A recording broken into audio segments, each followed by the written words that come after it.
দেখুন, চোরেরা তাদের তালা খোলার মেশিনটি দিয়ে সোজা লকারের ছিদ্রের দিকে নিশানা করে, আর মেশিন চালু হতেই প্রথম লকার মুহূর্তের মধ্যে খুলে যায়। কিন্তু সেটি সম্পূর্ণ খালি ছিল।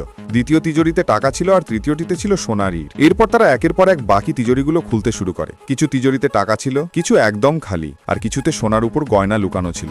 তিজোরিগুলো খোলা যেন কোনো সারপ্রাইজ বক্স খোলার মতো লাগছিল।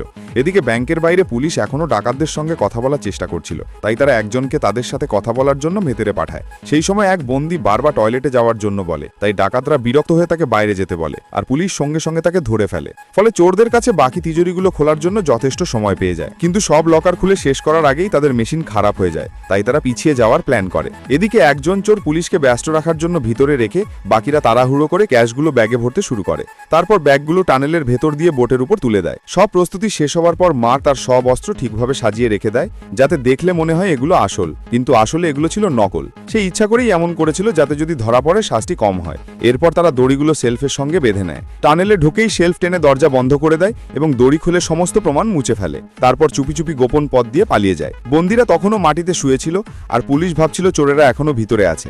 অর্ধেক দিন কেটে গেল, কিন্তু ভেতর থেকে কোনো নড়াচড়া দেখা গেল না। তখন অফিসার বিশেষ বাহিনীকে ভেতরে পাঠালো।